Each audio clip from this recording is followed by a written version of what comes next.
Good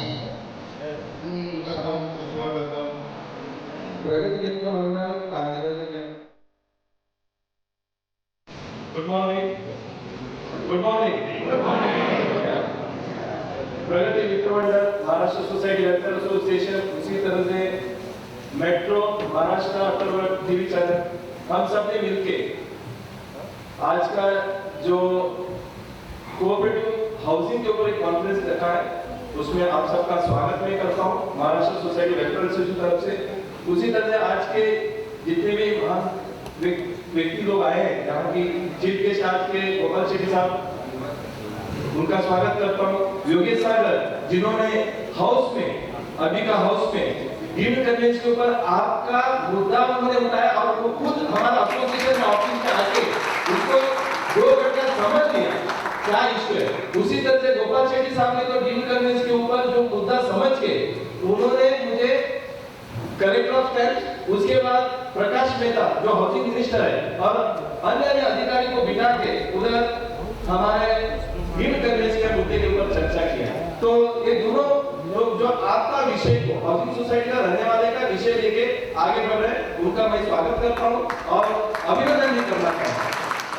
इसी तरह से राजू के बजाय जो टीवी चैनल का एंकर है, एडिटर है, वो हर गली गली में जाके उधर का एमएलए एमपी को, कॉर्पोरेटर को पकड़ के आपके मुद्दे को अच्छे तरह से उठाते हैं और उसका इम्प्लीमेंटेशन करने के लिए वो प्रयास करते हैं।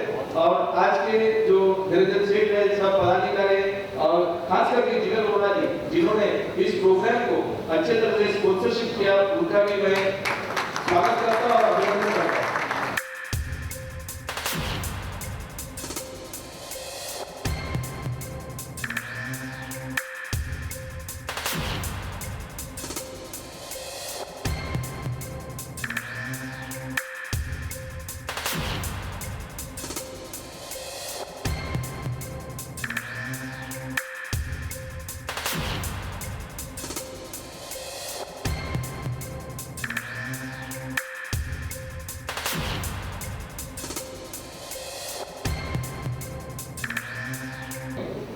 Yes, welcome, Rajiv Bajaj. Thank you, Mr. Prabhu. Thank you so much. You told me 5 minutes, you've given me 10. Thank you. Thank you. Very, very generous of you. So nice of you. Good morning. Good morning. नमस्कार. पीछे आवाज आ रही है? जो last row में लोग बैठे हैं, आवाज आ रही है? पीछे. Yeah, this is to this thing. I'll just come forward. One second. Sorry. Gopal, you don't mind? एक चीज मैं आप सब लोगों के सामने रखना चाहता हूं। रमेश प्रभु जी, आप माइंड मत करना। पंकज शाह जी, आप ही माइंड मत करना। क्या है, गोपाल शेट्टी साहब जो अभी स्टेज के ऊपर बैठे हैं, प्रदीप नाम्बिया जी भी बैठे हैं हमारे साथ में। Pradeep Namibia and I work together. We run a channel called Metro Maharashtra TV. Atharva TV, metro Maharashtra TV. यहाँ पर हम लोग खबर तो दिखाते हैं, खबर तो आपको हर एक चैनल में मिल जाती है, समस्या दिखाते हैं, लेकिन समस्याओं का समाधान ज्यादा दिखाते हैं।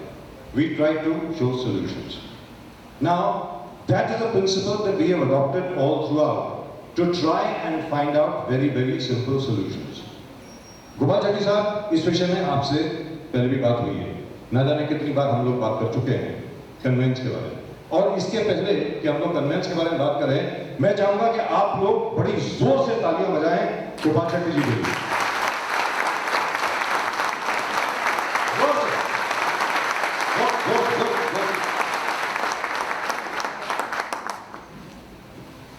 मुझे मालूम नहीं कितने लोगों को यहां पर जानकारी है, एक जगह है मालवानी, पास में है, जानते हैं आप लोग?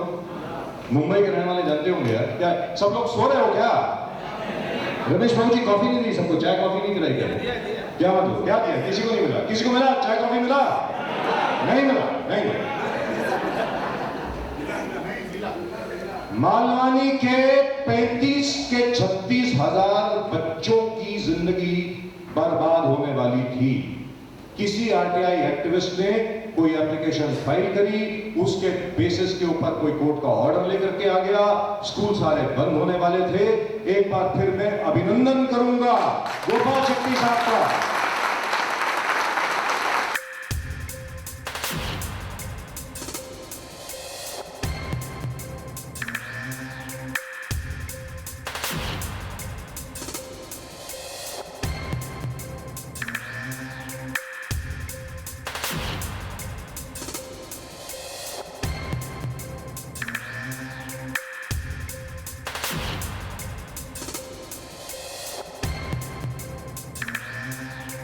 काम छोड़ करके, हस्तक्षेप करके, नेतृत्व करके, खुद कोर्ट में जाकर के स्टे लेकर आए। आज वो जो 36 स्कूल हैं मालवानी में, जहां पर तकरीबन 35,000 बच्चे पढ़ रहे हैं, उनका भविष्य अगर सुरक्षित हुआ है तो गोपाल शेट्टी की वजह से हुआ। आपको लगता है ये बड़ा काम है? आपको लगता है बड़ा काम है? बहुत बड़ा काम है ना? आपको लगता है बड़ा काम है? ये 36,000 का सवाल नहीं है। अगर वो ऑर्डर इंप्लीमेंट हो जाता तो मुंबई के 205 स्कूल, वहां के भी बच्चे बर्बाद हो जाते, और पूरे महाराष्ट्र में कितने प्रदीप जी? 2,500 स्कूल, 2,500-3,000 स्कूल, यानी 3 के 4 लाख बच्चों का भविष्य बर्बाद हो जाता। आज की तारीख में अगर वो बच्चे और उनकी पढ़ाई, उनका भविष्य सुरक्षित है, तो उसमें गोपाल शेट्टी जी का बहुत बड़ा हाथ है। एक बार अब गोपाल शेट्टी साहब, मालवानी के बच्चों के लिए तो आपने कर दिया, अब यहां जो बच्चे बैठे हैं उनके लिए क्या करेंगे आप? ये बताइए। यहां भी बच्चे आपके नहीं। अब कन्वेंसिंग के लिए ये हम लोग न जाने कितनी मर्तबा इसके ऊपर काम कर चुके हैं। We must have done God knows how many seminars. I don't remember how many places that we must have gone to. We must have gone to 1,000,000 places all over the city of Mumbai, and we must have talked to God knows how many housing societies. There are over how many? 23,000 housing societies in Mumbai, and 20,000 of them have not got conveyance. So what is deemed about it? मेरा ये एक simple सवाल है, deemed का मतलब हो गया, otherwise don't call it deemed. Why do you call it deemed? मेरा ये कहना है, और मैं चाहूंगा कि गोपाल शेट्टी साहब और हमारे जो एमएलए साहब यहां पर बैठे हैं, वो सब लोग इसके ऊपर काम करें कि कोई भी हाउसिंग सोसाइटी है, आप सब लोग कोऑपरेटिव हाउसिंग सोसाइटी के हैं? यस और no? Is your, and because you are from a housing society, obviously your housing society is registered. Yes. Otherwise it cannot be a housing society.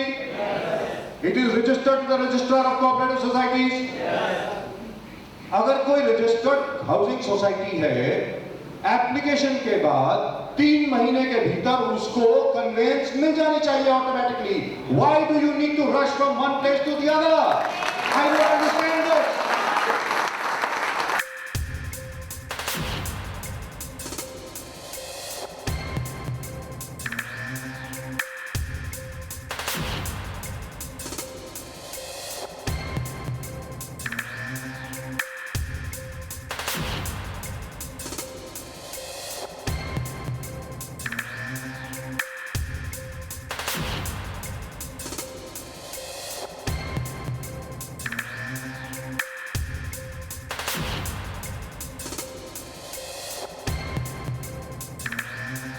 मेरा ये कहना है, जो पिछली सरकार कानून लेकर के आई, उसमें डीम्ड का क्या मतलब हुआ?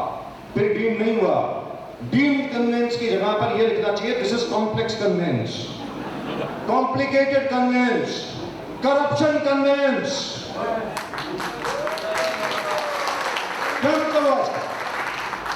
और तीसरी चीज, how many permissions do we require now? Ramesh Babu ji, how many? 46, 48? 46 permission. और यार डीम्ड क्या हो गया यार? 46 परमिशन, नाम सुन के आदमी घबरा जाता है कि 46 परमिशन चाहिए। बाप रे बाप, मर गए, we are dead. Why do you need 46 permissions when you are already a registered housing society? यहाँ पर एक बार फिर मैं कहना चाहूंगा, सॉरी गोपाल शेट्टी साहब, बार बार आपका नाम ले रहा हूं, माइंड मत करो, दोस्त हैं, बड़े पुराने दोस्त हैं। गोपाल शेट्टी साहब ने बहुत ही अहम और बहुत ही मुद्दे की बात की थी जब इनके साथ हम लोग हैं, we walk around the Dahisar river in Sanjay Gandhi national park. हमारे शिवाजी निखाड़े साहब भी साथ में थे, प्रदीप जी आप भी थे। गोपाल शेट्टी साहब ने बहुत ही पते की बात कही थी। क्या कही थी? कि भाई कन्वेंस आप दे दीजिए। क्या करना चाहिए रजिस्ट्रार को? कानून में क्या होना चाहिए? सर कोई तकलीफ है आपको? तकलीफ है? You okay? You sure? Am I boring you? मैं बोर कर रहा हूं लोगों को? अगर बोर कर रहा हूं तो बैठ जाता हूं। बोलिए यस और नो, बोलूंगे नहीं? You sure? Okay, last point. One more minute and Gopal Shetty साहब को गोपाल शेट्टी साहब ने एक बहुत पते की बात करी है, डिप्टी रजिस्ट्रार साहब यहीं पर बैठे हैं, मैं उम्मीद करता हूं वो भी जरा ध्यान देंगे इस बात को, क्योंकि उनके हाथ में नहीं है, वो तो कानून फॉलो करेंगे, कानून जो असेंबली पास करेगी वही उनको फॉलो करना पड़ेगा। आप कन्वेंस दे दीजिए, हर सोसाइटी को सिंगल विंडो क्लियरेंस पे कन्वेंस मिल जाना चाहिए। It does not matter whether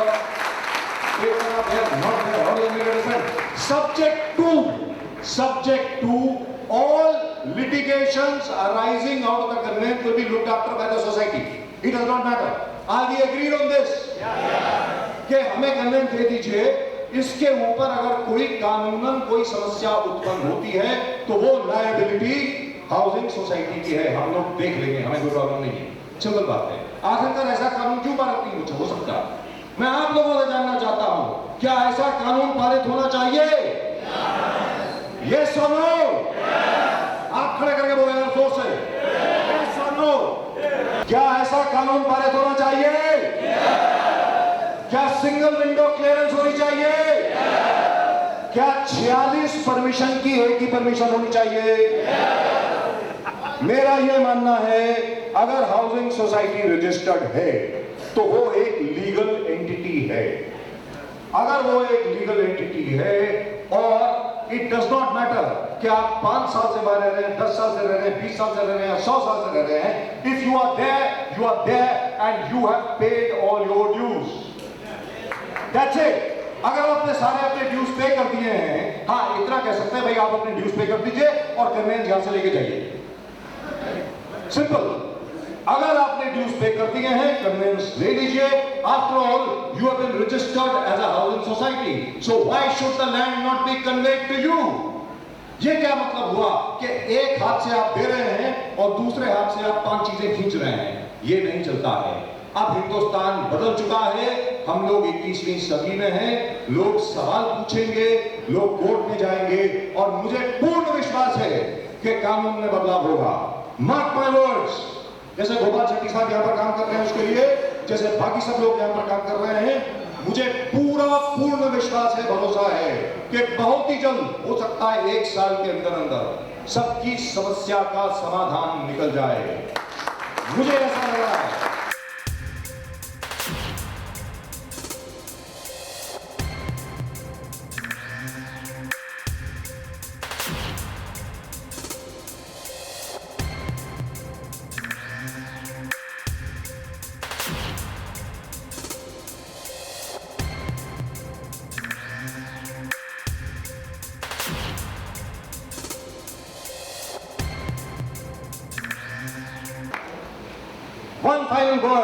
one final word. मैं बाकी सब लोगों से भी, महानुभाव जितने भी हैं यहाँ पे, रमेश प्रभु जी जरा ध्यान दें, सॉरी जरा ध्यान दें, मैं बोल रहा हूँ यार, आपने बोला था बोलने के लिए, नहीं तो नहीं बुलाते। आखिर में सरकार जो है, कोई भी सरकार हो, कानून जो है लोगों के लिए बना है, लोगों के लिए बना है। अगर कानून में कोई अड़चन है, कोई कॉम्प्लिकेशन है जिससे लोगों को परेशानी हो रही है, आखिरकार एक बात बहुत अच्छी कही गई, चार्टर्ड अकाउंटेंट साहब ने बहुत अच्छी बात कही कि हाउसिंग सोसाइटी के लोग कितनी बार जाएंगे, कितनी बार आप रजिस्ट्रार के ऑफिस पे जाएंगे? आप बताइए, it's an honorary post, you are not being paid for it. How many times will you go there and stand in a queue? और अभी तो मैं बाकी करप्शन की बात ही नहीं कर रहा हूं, वो कभी और करेंगे। लेकिन मेरा यह कहना है, कानून हम सब लोगों के लिए बनाया गया है, कानून में बदलाव लाइए। सरकार कानून में बड़ा अच्छा बदलाव लाई थी, कन्वेंस को आपने डीम्ड किया, अब उस डीम्ड कन्वेंस को कॉम्प्लिकेटेड कन्वेंस से सिंप्लीफाइड कन्वेंस करिए। That is, conveyance is said to have been given if you are a registered housing society. That's it, that's all that is required. There's the housing society will look after it themselves. Are we agreed on this? Yes. Yes or no? Yes. Right. Thank you very much. Yeah, thank you Bajaj साहब. जन्मभूमि is also our media partner for this program. तो मैं आपका स्वागत करता हूँ. Yes sir. अभी योगेश सागर जो इधर के योगेश सागर थोड़ा बैठेंगे अच्छा सरकार में ना अभी। ठीक है, मैं भी योगेश सागर से ही कहूँगा अभी क्या होना चाहिए। ओके ओके जरूर। तो अभी गोपाल शेट्टी साहब को मैं आमंत्रित करूंगा। मैं इतने ही बताऊंगा, इन्होंने बहुत सारा प्रयास किया है डीम्ड कन्वेंस को लेकर, मुद्दा समझ गए और दो मीटिंग प्रकाश मेहता के साथ किया है, अलग अलग अधिकारी के पास किया है, आईजीआर, हाउसिंग सेक्रेटरी सबके साथ मेरे पास 3 घंटा बैठ के, मतलब डिपार्टमेंट के साथ मेरे साथ बैठ के उन्होंने चर्चा किया है। और जिधर दिल्ली में जाने वाले थे, 5 बजे का फ्लाइट था, 2 बजे हम कलेक्टर ऑफ स्टाफ में गए और वो डिले हो रहा था, इसलिए उन्होंने कैंसिल करके अगला दिन दिल्ली पहुंच गए। लेकिन डीम्ड कन्वेंस का मुद्दा लिया है, उन्होंने बताया कि जब तक ये सुलझेगा नहीं तब तक मैं छोड़ूंगा नहीं। उसके बाद उन्होंने 48 आवर्स का अल्टीमेटम दिया, रिकॉर्ड में आया। उसके बाद अभी बहुत सारा हालचाल चल रहा है और वो क्या कर रहे हैं, किस तरह से इसको आगे लेके जा रहे हैं, इतना तक उन्होंने बताया कि आज मैं टेबल के ऊपर बैठ के आपसे बात कर रहा हूँ, जब जरूरी पड़ा लोगों के लिए मैं जमीन में भी बैठूंगा और हमारा सरकार इसका काम करना चाहिए। इस तरह से उन्होंने वादा भी किया है। मैं चाहता हूं गोपाल शेट्टी साहब की टीम करने और लीडर ऑफ को स्टैंडर्ड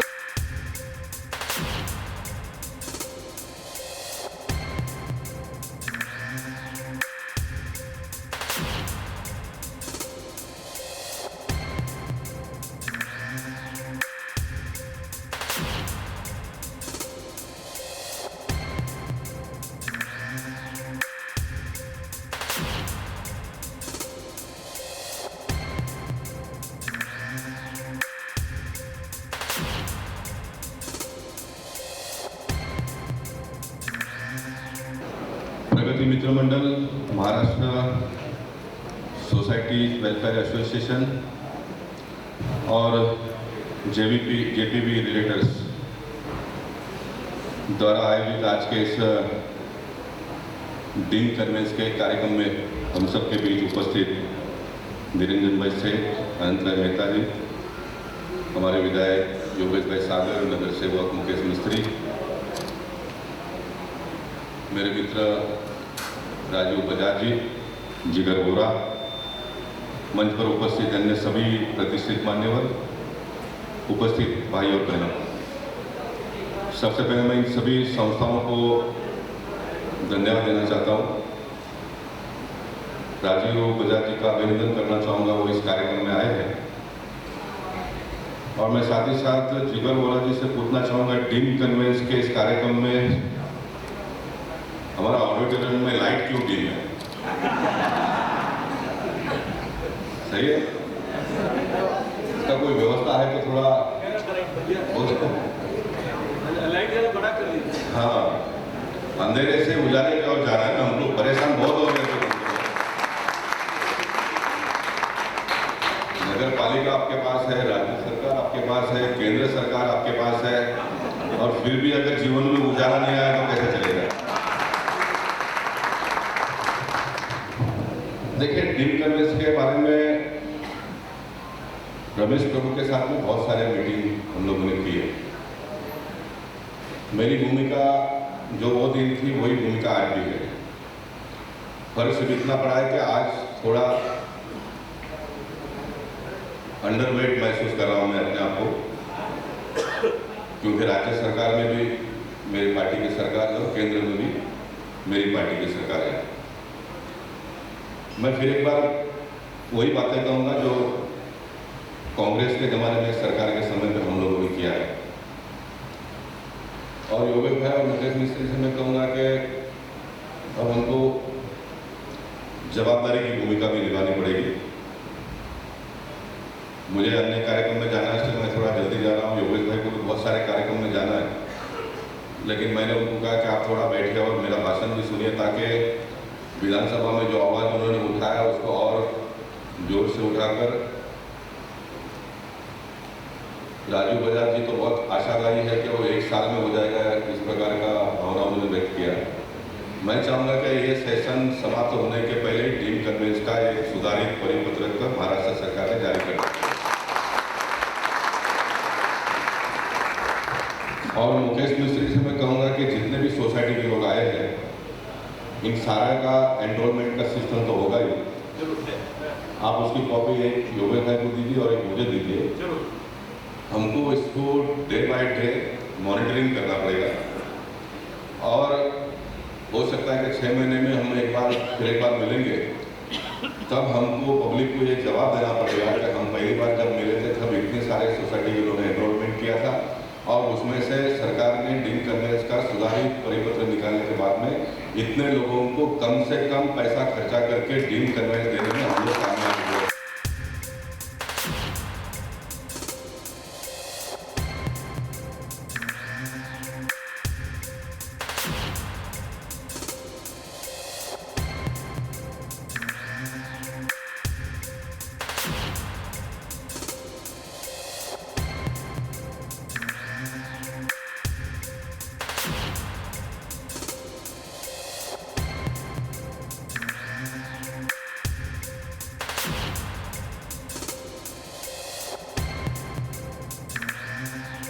वो कर लेंगे, अभी मेरा भाषण सुनने के बाद कर लेंगे वो।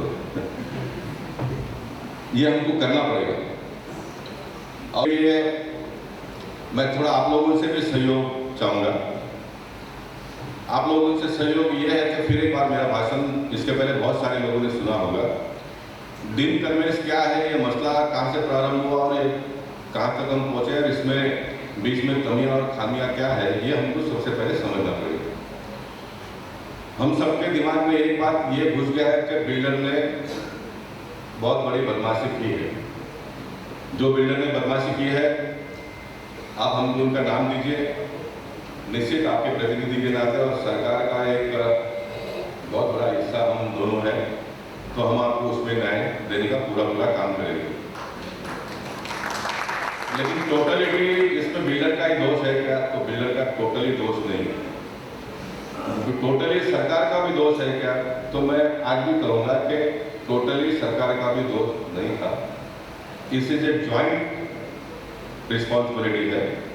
थोड़ा दोष आप लोगों का है, थोड़ा दोष बिल्डर का है, थोड़ा दोष सरकार का है और थोड़ा दोष सरकारी अधिकारी और पॉलिटिशियन लोगों का भी है कि जितना हमने काम करना चाहिए था नहीं किया, इसलिए मसला इतना सारा बिगड़ा हुआ है। It's a total responsibility of all the 4 groups और हमको सारे लोगों को इसमें अभी महत्व की भूमिका आने वाले दिनों में निभानी पड़ेगी। ये कहाँ से प्रारंभ हुआ, तो मैं आपको इस तरह से समझाने का प्रयास करूंगा कि पहले दिनों में जब बिल्डिंग कंस्ट्रक्ट स्टार्ट हुआ तो डेवलपमेंट एग्रीमेंट पे बिल्डिंग का प्लान पास होता था महानगर पालिका में। अब कॉर्पोरेशन ने और गवर्नमेंट ने इसमें बहुत सारे सुधारा और चेंजेस लाया है ये सारे मसले को देखकर। तो बिल्डर के ख्याल में उन दिनों में ये था कि बिल्डिंग पूरा होते ही मुझे तो सोसाइटी को कन्विंस करके देना है, तो मैं क्यों अपने पास कन्विंस लूँ, हो सकता है टैक्स बचाने के लिए किया होगा। और मैं जब बिल्डिंग पूरा करके जाऊंगा तो सोसाइटी के नाम पे जमीन मालिक से कन्विंस करा दूंगा और मैं चला जाऊंगा। अब ये काम जब बड़े पैमाने पे शुरू हुआ तो सरकार को लगा इसमें से हमको पैसा मिलना चाहिए, तो स्टैम्प ड्यूटी का शायद कायदा उन दिनों में लाया होगा। अब उन दिनों में फिर आपस झगड़ा यहाँ से प्रारंभ हुआ कि स्टैम्प ड्यूटी फ्लैट परचेसर भरेगा या बिल्डर भरेगा, ये झगड़ा शायद शुरू हुआ होगा। बिल्डर तो कहेगा कि भाई मैंने जब काम शुरू किया था तब कायदा नहीं था, फ्लैट परचेसर भी कहेंगे कि कायदा नहीं था। लेकिन मूल ये है, देखिए मैं मार्गदर्शन आप करूँगा तो थोड़ी नाराजगी भी मैं झेल कर जाऊँगा आप लोगों से, लेकिन मेरा ये विश्वास है कि जिस दिन आपको कन्विंस मिल जाएगा, आपका प्रॉब्लम जिस दिन सॉल्व हो जाएगा, उस दिन थोड़ा गुस्सा मेरा पूरा भाषण सुनने के बाद में आपके मन में आएगा, वो खत्म हो जाएगा। I am confidence about that, इसलिए मैं उस बात की चिंता नहीं करूँगा। और अभी चुनाव के लिए भी बहुत समय है। तो मुझे ऐसा लगता है कि स्टैम्प ड्यूटी जिसने फ्लैट लिया है, मैं अगर कोई चीज़ खरीद करता हूँ तो मैंने स्टैम्प ड्यूटी भरना चाहिए। अगर आप कहेंगे बिल्डर ने प्रॉपर्टी खरीदा तो बिल्डर ने भरना चाहिए, yes you are also right, builder ने भरना चाहिए। लेकिन अगेन बिल्डर जब आपको कन्विंस देगा तो आपको वापस स्टैम्प ड्यूटी तो भरना ही है। इसलिए ये जो मसला है, इसको कोई पॉलिटिशियन भी मुझे लगता है कि इतने लंबे सफर में समझा नहीं पाया, सरकार भी समझा नहीं पाई, सब अपना अपना काम करते थे और ये सब प्रॉब्लम खड़ा हो गया। अब ये प्रॉब्लम पेचीदा कहाँ पर हो गया? ये प्रॉब्लम पेचीदा यहाँ पर हो गया, जो मूल बिल्डर था उसने 10% 20% जमीन मालिक का पैसा बाकी रखा था। वो जमीन मालिक को जब तक उसका पैसा नहीं मिलेगा वो कन्विंस देगा नहीं, साहब आप भी नहीं दोगे और मैं भी नहीं दूंगा। ये जमीन मालिक के बच्चे उन दिनों में माइनर थे और मेजर हो गए। अब प्रॉपर्टी का वैल्यू बहुत हो गया, इसलिए वो आज साइन नहीं करते हैं। सरकार का जो कायदा है, we are running the rule of law. हम लोग महाराष्ट्र में कोई सरकार का एक कायदा लेकर चलते हैं, किसी के भी मन में कुछ भी आया कर दिया, ऐसा होता नहीं है। तो ये सब फॉर्मेलिटी पूरा हो गया, कन्वेंस कैसा होगा, ये समस्या खड़ा हो गया और इसमें बहुत लंबा सफर हम लोगों ने पीछे खो दिया। अब 20-25 साल के स्पैन में सोसाइटी के लोगों ने भी इतना इसमें पहल करने का कोशिश इसलिए नहीं किया, सब कुछ चल तो रहा है, क्या पड़ी है, होगा कभी ना कभी। लेकिन अभी बिल्डिंग रीडेवलपमेंट के लिए जब आ गई तो हमको लगा कि कन्वेंस के बगैर तो बिल्डिंग रीडेवलपमेंट नहीं होगा, तो फिर थोड़ा फोर्स इसमें बढ़ना शुरू हो गया। और सरकार ने पहला डीम कन्वेंस का कायदा किया, जब कांग्रेस का सरकार था तो हम लोगों ने उस समय भी कहा था, और मैं बहुत ईमानदारी से अगर आपको कहूँ तो हमारा जब सरकार 95 से 99 आया था तब भी हम लोगों ने भी प्रयास किया कि डीम कन्वेंस दे देना चाहिए, लेकिन ये लीगल हिच आया तो हम लोग उसको कर नहीं पाए। It is all on the record, मैं कुछ छुपाऊँ तो कोई छुपने वाली बात नहीं। लेकिन फिर एक बार महाराष्ट्र में कांग्रेस की सरकार आ गई और विलासराव देशमुख जी ने वो डीम कन्वेंस के बिल पर साइन कर दिया, और फिर उसके रूल्स वगैरह बनने में बहुत सारे समय लग गए। और ये कन्वेंस का JR निकलने के बाद में भी उसमें इतने सारे कंडीशन डाले गए जो आप लोग फुलफिल नहीं कर पाते थे, इसलिए कन्वेंस हुआ ही नहीं। फिर उसमें हम लोगों ने विधानसभा में बहुत आवाज़ उठाई, फिर उसमें फिर वापस परिवर्तन करके फिर एक सर्कुलर निकाला, फिर थोड़ा सिंप्लीफाई होगा तो कुछ कन्वेंस का गाड़ी आगे बढ़ गया, कुछ लोगों को मिला भी, लेकिन अभी भी उसमें बहुत सारे प्रॉब्लम्स है।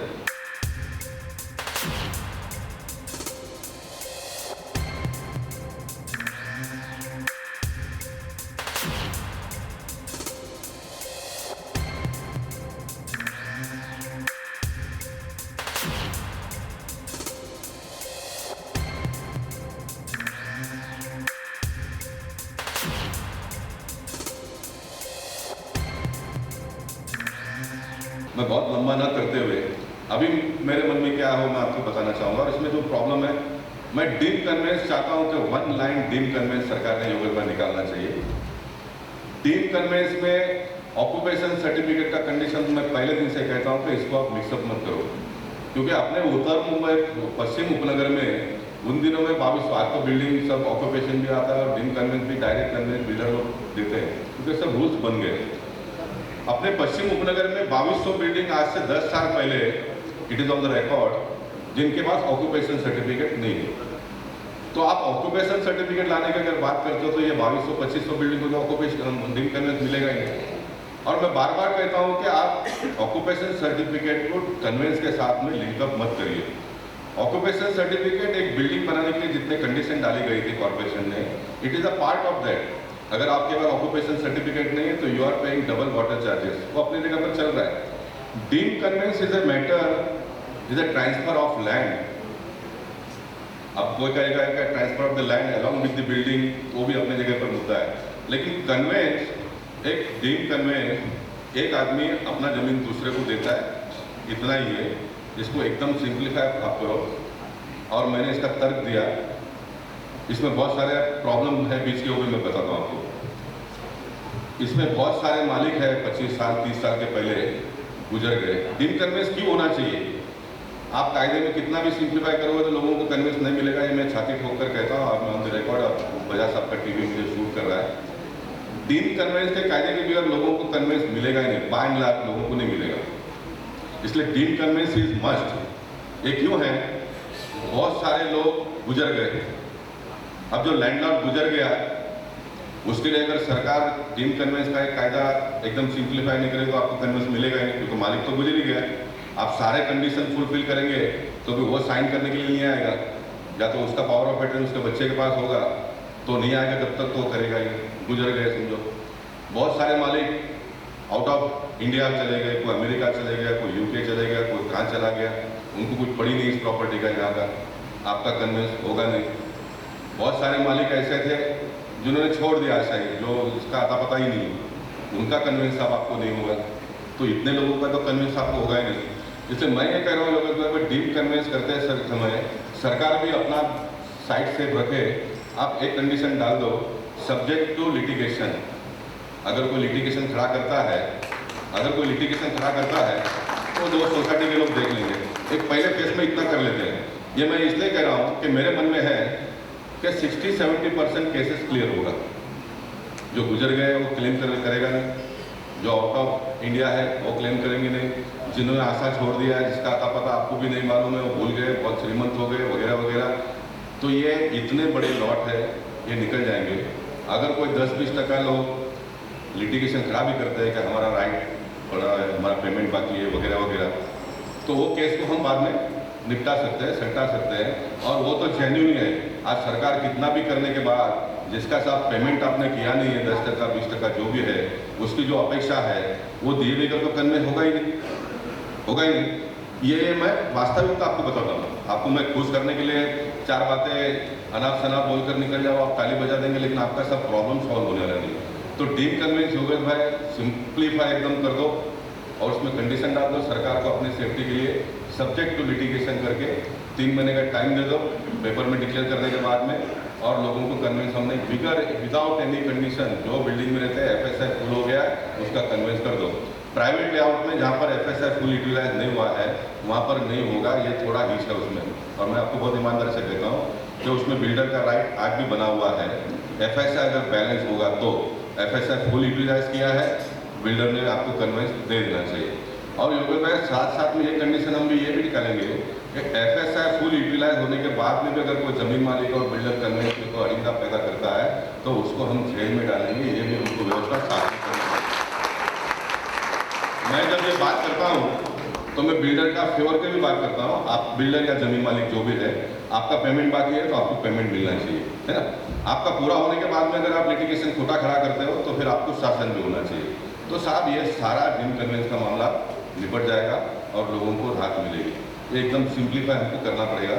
और जब मैं प्रकाश भाई को मिला, प्रभु हम सब लोग मिलकर, तो प्रकाश भाई ने ऑफिसर को बुला कर कहते कि भाई करो, और उन्होंने बहुत स्पष्ट भाषा में योगेश भाई कहा कि 3-4 जीआर हमने पहला निकाला है। गोपाल शेट्टी बोलते हैं वैसा कि एक बार निकाल दो, ये नहीं हुआ तो और एक जीआर निकालेंगे। सरकार को काम क्या है दूसरा, अगर इसमें कामयाबी नहीं मिलती है तो और एक जीआर निकालेंगे। प्रकाश भाई ने ऑफिसर को कहा, और ऑफिसर ने कहा था कि मैं गुरुवार तक इसका मसौदा तैयार करता हूँ। 3 गुरुवार निकल गए, 3 गुरुवार निकल गए। ये हमको करना पड़ेगा। और मैं बहुत खुलकर कहता हूँ योगेश भाई, जो कांग्रेस के ज़माने में हमारे अधिकारियों ने, जो अच्छे अधिकारी है उनका हम स्वागत करते हैं। मैं अधिकारियों से कहूँगा, पॉलिटिशियन और हमारे पार्टी में अगर कोई कर होंगे, जैसा मैं आपके बारे में खुलकर कहता हूँ, आप भी हमारे बारे में कहिए साहब। ये ऑफिसर लोग जो 10 लाख लाओ, 15 लाख लाओ, 20 लाख लाओ, ये कम से कम भारतीय जनता पार्टी के सरकार के ज़माने में बिल्कुल बंद होना चाहिए, बिल्कुल बंद।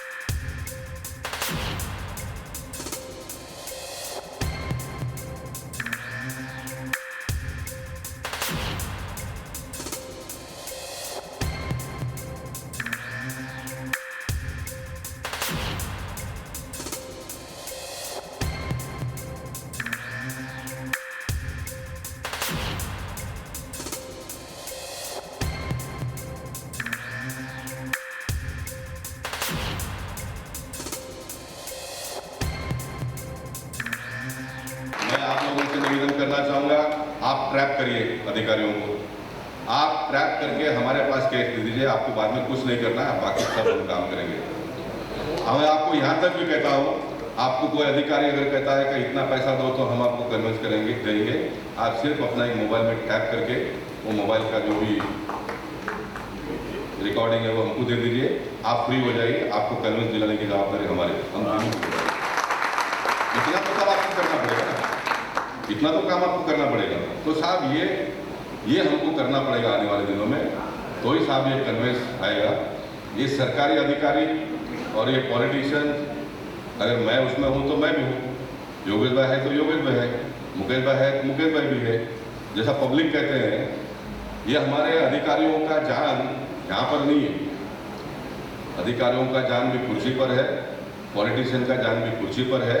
कोई सही बात बताता नहीं है, देश के नागरिकों को सही मार्गदर्शन जितना अपने को समझ में आता है। I am not the last person to guide you, लेकिन मुझे जितना समझ में आता है वो तो मैंने आपके साथ में कहना चाहिए ना, नहीं तो प्रॉब्लम कैसा कुछ होगा, ये सॉल्व होने वाला नहीं है। अब आपको मैं बताता हूँ, 2011 में जीआर निकला, दिन कन्वेंस कर दो, उसके इतने इतने मुद्दे डाल दिए। इसके बीच में कैंपा कोला का मामला आ गया, और कैंपा कोला का मामला आने के बाद कैंपा कोला को ऑक्यूपेशन सर्टिफिकेट नहीं है, ये मुद्दा आ गया।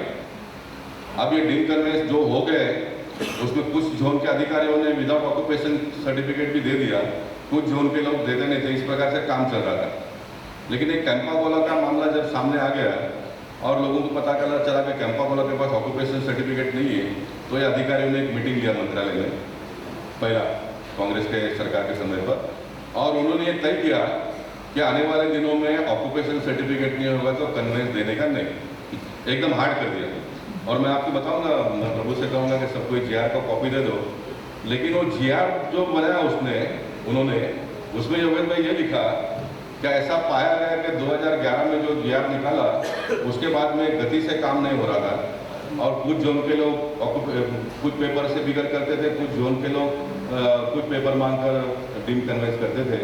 इसके लिए इसको सिंप्लीफाई करने के लिए हम और एक जीआर निकाल रहे हैं। इसको सिंप्लीफाई करने के लिए और फास्ट डीम कन्वेंस का काम हो, इसलिए और एक जीआर निकाले। लेकिन परिणाम क्या हुआ, ये जीआर निकलने के बाद में एक भी कन्वेंस हुआ नहीं, एक भी कन्वेंस हुआ नहीं, क्योंकि उसमें ऑक्यूपेशन सर्टिफिकेट का मुद्दा डाला गया। इसलिए मैंने प्रकाश भाई से बात भी की है, मैं प्रभु से कहूँगा जो चिट्ठी हमने दी है आज आपने सब सर्कुलेट करना चाहिए था, तो लोगों को थोड़ा पता भी चलेगा। अभी नहीं किया तो वादा नहीं, बाद में कहिए। जैसे मैं ऑफिसरों को कहता हूँ कुछ जवाबदारी मैं अपने आप पे लेता हूँ, मैं प्रभु से भी कहूँगा आप एडवोकेट हो, आप अपना चार्ज ले लो, आप अपना चार्ज ले लो, मुझे उसमें कोई प्रॉब्लम नहीं। हम लोगों ने कमिटमेंट किया जनता के साथ में, हम आपको फ्री सर्विस देंगे, ये हमारा दायित्व बनता है। लेकिन आपने जिस दिन कोर्ट काला पहना उस दिन जस्टिफाई विथ पेमेंट ये क्या होगा। लेकिन पेमेंट आपका काम का लीजिए सर। अगर मैं इसके बाद में जो कहता हूँ उसमें आप है तो मेरा रोष आपके पास भी है। कुछ वकील जो डीम कन्वेंस का काम लेते हैं वो एक पैकेज ले लेते हैं हमारा भी और अधिकारियों का भी, ये और वो, ये नहीं चलेगा साहब, ये नहीं चलेगा।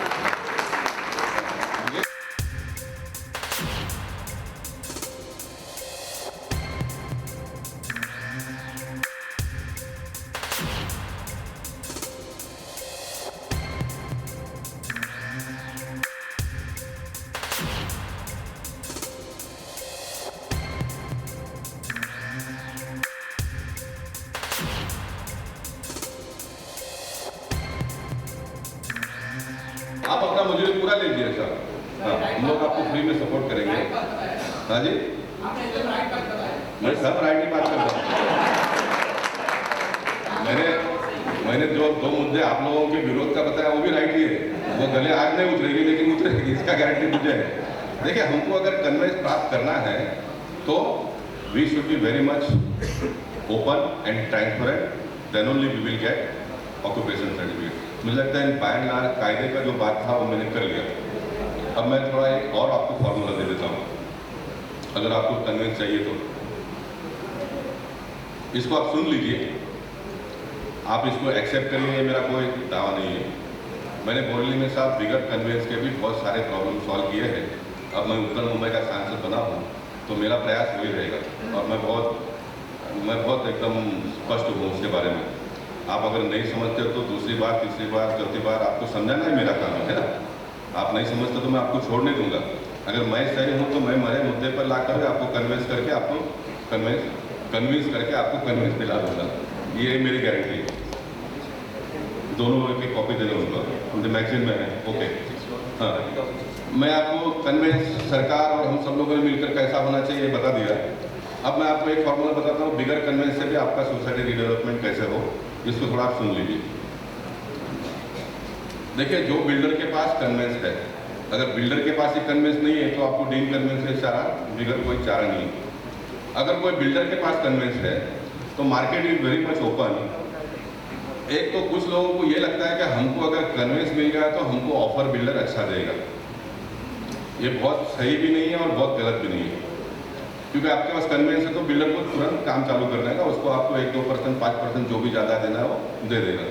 लेकिन ये 1-2-5% ज़्यादा लेने के लिए, कन्वेंस प्राप्त करने के लिए जो आपको प्रोसेस करना पड़ेगा और उसमें कुछ खर्चे भी है साहब, कितना भी आप ट्रांसपेरेंसी की बात करो तो जहाँ पर खर्चा है वहाँ पर खर्चा है। सोसाइटी के चेयरमैन और सेक्रेटरी को हम कोई अधिकार देते नहीं कि आउट ऑफ पॉकेट आप एक्सपेंस करके इतना कर लो करके, ये पॉसिबल नहीं है। इसलिए वो तो मुफ्त में लाने का कोशिश करेगा और ज़िंदगी भर उसको सफलता मिलेगी नहीं, ये भी अपने जगह पर उतनी ही सही है। तो जो बिल्डर के पास कन्वेंस है वो मार्केट में वो ऑन गोइंग सिस्टम से जो भी परसेंटेज और जो भी आपको कॉर्पस फंड वगैरह वगैरह देता है, तो ये मेरा मानना है कि आपने उसके साथ में जाना चाहिए। हाँ, बिल्डर की सक्षमता के बारे में आप देख लो। हाँ, किसी के पास जाना चाहिए ये मेरा मत नहीं। अगर वो कर सकता है, उसका मार्केट में रेपुटेशन अच्छा है, तो आप उसके साथ में जाइए, वो सारा करके आपको आपका बिल्डिंग रिडेवलपमेंट करके दे देगा, है ना। ये भी एक पहल के ऊपर आप सोचे आने वाले दिनों में, ये मेरा आपको रिक्वेस्ट है। उसमें आपको कोई भी गारंटी के लिए अगर मुझे योगेश भाई को, मुकेश मिस्त्री को, भारतीय जनता पार्टी को आपको बीच में रखना है, हम आपके साथ में रहेंगे। आप बिल्डर के साथ में एग्रीमेंट कर लीजिए, बिल्डर जो आपके साथ में करार किया है वो आपको मिले, ये देखने का काम हमारा है। ये देखने का काम हमारा है, क्योंकि आप लोगों ने भी आपके पास कुछ बचा कर रखा ही नहीं। आप लोगों ने कॉर्पोरेशन हमको दे दिया, आप लोगों ने राज्य सरकार हमको दे दिया, आपने केंद्र सरकार भी आपको दे दिया। तो अभी तो आपके पास हमको देने के लिए कुछ बचा ही नहीं, और हम भी बिल्कुल नहीं कह सकते अरे राज्य और केंद्र तो हमारे पास है, लेकिन ये कॉर्पोरेशन का मामला है इसलिए सब प्रॉब्लम है। 2017 में आप जिता दो फिर हमको इनकम, ये तो बचा ही नहीं, अभी मामला पूरा खत्म हो गया। इसलिए 2017 के चुनाव के पहले योगेश भाई हमको भी एक कमिटमेंट पब्लिक के साथ में कर लेना पड़ेगा। जिसके पास हम वोट मांगने के लिए जाएंगे वो बिल्डिंग को डीम कन्वेंस मिला है, उसको रीडेवलपमेंट में कोई प्रॉब्लम नहीं आएगा, इस बात की भी हमको गारंटी आपको देनी पड़ेगी। और मैं आपको ये आगे ओके, मुझे लगता है बाय एंड लार्ज सब हो गया है, बाय एंड लार्ज सब हो गया है। बोलिए ना। यस,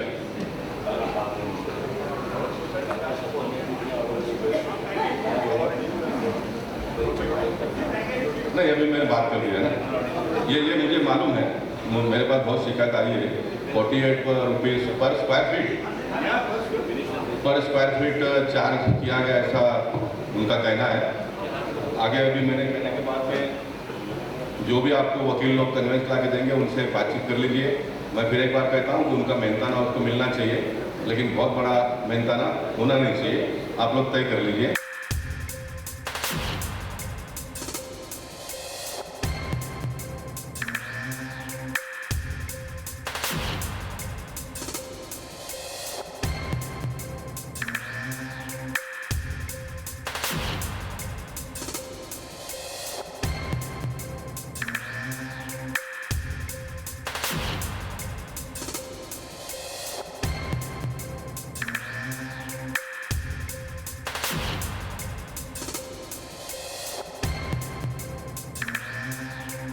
सीओडी के मामले में मैं आप सबसे माफ़ी चाहता हूँ। सीओडी के बारे में मैं आप सबसे माफ़ी चाहता हूँ। कांग्रेस के सरकार के समय पे 4 साल सीओडी का मसला हल नहीं हुआ।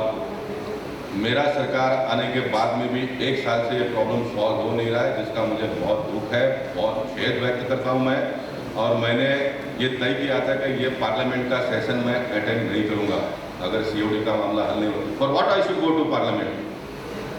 अगर नो कॉस्ट प्रॉब्लम भी अगर हमारे सरकार के लोग अगर सॉल्व नहीं करेंगे, सरकार के पास पैसा नहीं है, सरकार के पास और कोई प्रॉब्लम नहीं है, तो कोई काम में समय लगा तो मैं समझ सकता हूँ। सीओडी का मामला तो गैर कानून लादा गया है साहब, गैर कानून लादा गया है। बहुत सारे लोग कोर्ट में भी गए, केसेस भी उसके बारे में चालू है। मैं न्यायाधीशों से भी विनती करूंगा कि भाई अगर कोई गलती है तो आप सजा दीजिए ना, बिगर गलती के कोई सजा आप दे हुए थे। 5-5 साल अगर एक प्रॉब्लम सॉल्व हो, जिनके घर टूट गए वो चले गए, बिल्डर भाड़ा देता नहीं, इससे बिल्डर को वापस मैं दोष नहीं देना चाहूँगा। बिल्डर कितना दिन भाड़ा देगा? डेडलॉक ही बना हुआ है, तो बिल्डर ने भाड़ा बंद कर दिया है, बहुत बड़ा प्रॉब्लम है। मैंने अभी आप मुझे पत्र लिखने का आपका काम करते हो, ठीक है ना, जितना पत्र लिखना उतना मैं लिखूंगा। 31 तारीख को इसमें देखिए बहुत महाराष्ट्र की सरकार ने बहुत बड़ी भूमिका अदा की। इतने कम समय में उन्होंने नया जीआर निकाल कर कह दिया कि अब इसके आगे सीओडी का एनओसी लेने की कोई आवश्यकता नहीं है। हमने मुख्यमंत्री को मिलकर कहा कि आप केंद्र सरकार को कहिए कि 2011 का तुरंत विड्रॉ करिए। मैंने कॉर्पोरेशन को जाकर कमिश्नर से कहा कि you are the planning authority, सब आपने 5 साल में क्या किया? कुछ नहीं किया आपने। अब डेवलपमेंट के काम बंद पड़े, आपका रेवेन्यू लॉस हो रहा है, आप तो कुछ नहीं कर रहे हो। तो कमिश्नर भी जागे हैं, उन्होंने भी एक पेपर भेज दिया।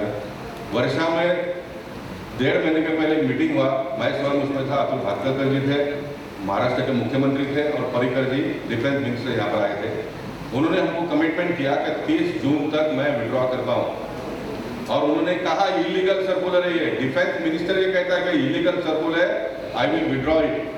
मैं आपको बहुत दुख के साथ में कहना चाहता हूँ, जो रिपोर्ट गई उसमें वापस डिफेंस के लोगों ने उसमें ऐतराज उठाया है।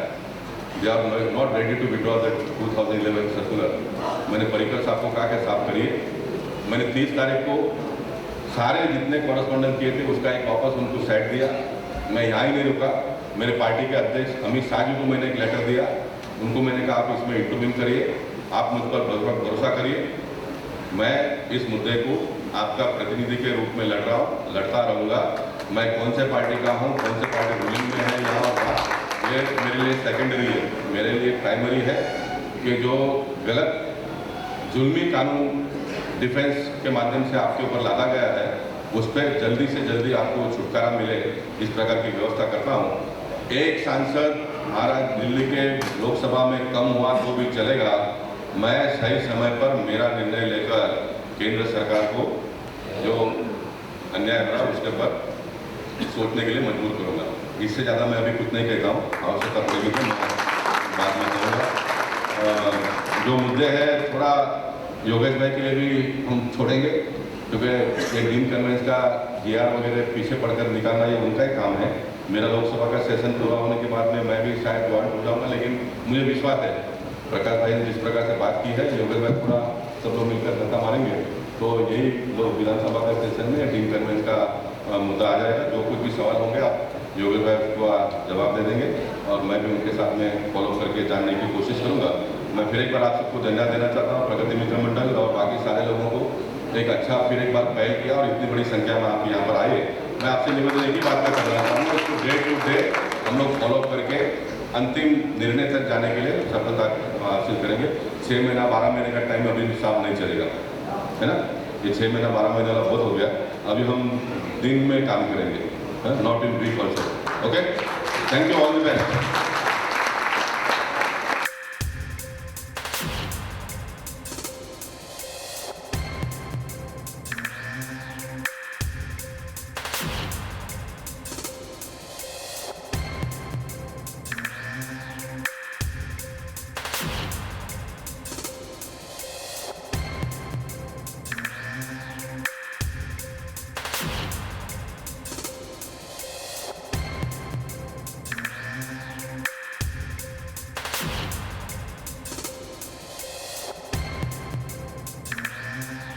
थैंक यू गोपाल शेट्टी साहब, जिन्होंने एक डेलीगेशन हमारे एमएसडब्ल्यू के साथ लेके गए थे कलेक्टर ऑफ टाइम्स का, और जो अल्टीमेट दिया था उसका जो लेटर है इंग्लिश और मराठी में, तो पेज नंबर 28 में मैगजीन में दिया है, आप देख लीजिए।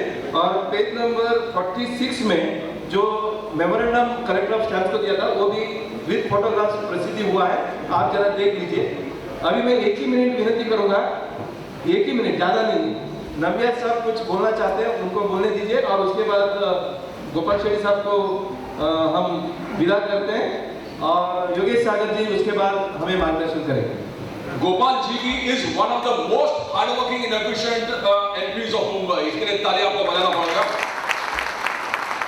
Because विधायक साहब के साथ जो भी प्रोग्राम गोपाल जी साथ में आए थे और जो भी उन्होंने वादा किया था, अभी 10-15 दिन में उसमें अमल होता है। अभी नहीं होता है, इस ऑनेस्टली कन्फेसिंग के आने के बाद सर एक चीज है कि डीन कन्वेंस में आप लाओगे तो हाइट ऑफ करप्शन जिस प्रकार से आप बोल रहे हैं, आर्म फोर्सेस के एक कॉलोनी है नेरुल में, जो करप्शन वाली बात है डीन कन्वेंस में, उस पर आपको ध्यान देना पड़ेगा। Retired officers of the army, उनको 25 लाख रुपया देना पड़ा डीन कन्वेंस लेने के लिए, और अभी तक नहीं मिला है, और 5 लाख मांग रहे हैं। अगर सीनियर ऑफिसर्स आर्मी रिटायर्ड वाले देश के सेवा करने वालों को भी घूस देना पड़ रहा है, तो I think it is very shameful. और डीन कन्वेंस में डेफिनेटली आप एक बहुत सारे रिफॉर्म्स ला रहे हैं, योगेश जी है। सेकेंड सर रीडेवलपमेंट है, हम पर बजाज साहब जहाँ एरिया में गए वहां के लोग रो रहे हैं, जो घर के बाहर गए हैं 3-4 साल 5 साल घर पे वापस जा नहीं पा रहे। वी रिक्वेस्ट over here कि आप बिल्डिंग प्रपोजल मुंबई में आप कुछ ना कुछ ऐसे करें कि प्रपोजल बहुत जल्दी क्लियर हो जाए और जो लोग घर के बाहर जाता है वो जल्दी वापस तो आए घर के अंदर। कब तक बाहर जाएंगे? As you say, it makes the builders proposal itself inefficient. वो it's not viable for them at all. उनको viable नहीं तो हम every आपने डील करने से बहुत सारे चीज बोले, हम ये भी रिक्वेस्ट करेंगे रीडेवलपमेंट और बिल्डिंग प्रपोजल को स्पीड अप करने के लिए गोपाल जी और योगेश जी कुछ करिए। और पेंडिंग ओसी के बारे में ओसी के बारे में बोल दिया गोपाल जी ने, he said it's a big problem. 80% और 23,000 societies, yes sir. मैं योगेश भाई से रिक्वेस्ट करूंगा तो वो अपना Sorry, because major of the projects are layout, and I think so that is not being considered. And Gopal Shetty sir did consider that point during his discussion that I will not speak on layout. If you see today, 80 to 90% of the project in Kandivali, Borivali, Malad are on layout. Sir, let me tell you, wait just a minute. Sure. Maharashtra Housing Regulation and Development Act 2012, Section 19 has cleared how the layout conveys can be given. It is getting implemented now. Let me make my point clear. Thank you, sir. I have made my point very clear. If the entire FSI in private layout is also utilized, then the developer has to give the conveyance. If the FSI is balanced, then the developer can convey the property. And secondly, one thing which is missing in my speech, Sure, sir. most of the people are trying to subdivide the private layout plot and get conveyance. That is not in the interest of the society, Correct. because you will be the loser. Right. The layout should be one, conveyance should be one, then the people of that layout society will get more benefit. If you want more detail in this, you can arrange sometime again meeting. I will give You would more like to do that?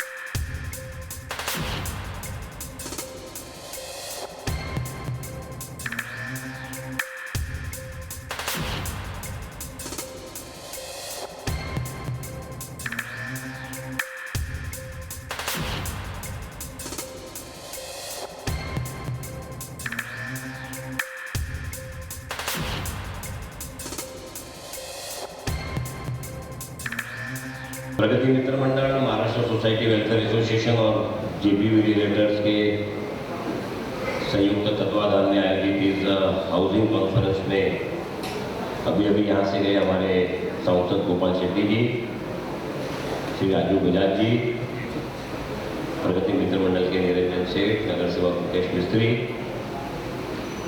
विकास श्री जिगर वोरा, और जिन्होंने इस conference को आयोजित किया है और केवल कांदिवली में नहीं, मुंबई, ठाणा, कल्याण, डोंबिवली, यहाँ तक भी इनकी कॉन्फ्रेंस और उसके बाहर भी जाती है। ऐसे चार्टर्ड अकाउंटेंट श्री रमेश प्रभु जी, केतन जानी जन्मभूमि के पत्रकार मित्र, और शायद कुमार साहब भी गए ना,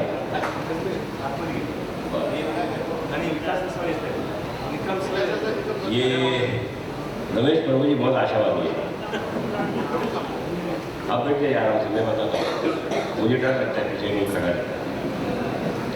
रमेश प्रभु जी इतने आशावादी है, यहाँ पर Vikas Rasal divisional joint registrar, NR Nikam DDR zone 4, Rajendra Veer deputy registrar P ward, Ashok Kumar यहाँ पर आए हैं इसलिए उनका नाम नहीं मैं नहीं लेता हूँ, और Rajkumar Patil deputy registrar R north ward. इतने सरकारी अधिकारी अपेक्षित थे, लेकिन उनके घर में उनके पत्नी होती है, बच्चे होते हैं, वो बीमार होते हैं, उनके फ्री में फिक्स प्रोग्राम होते हैं, और उनको रिटायरमेंट के बाद के बेनिफिट होते हैं, सब होता है, और उनको सबसे बड़ी बात है वोट मांगने के लिए नहीं जाना पड़ता, इसलिए वो रविवार को छुट्टी ले सकते हैं, हम नहीं दे सकते। एक उर्दू में शेर है, जब मेरा जनाजा निकला तो सारी दुनिया देखने निकली, जब मेरा जनाजा निकला तो सारी दुनिया देखने निकली, पर वो कमबख्त न निकली जिसके लिए जनाजा निकला। ये सारा प्रॉब्लम रजिस्टर डिपार्टमेंट से है, सारा मेजर।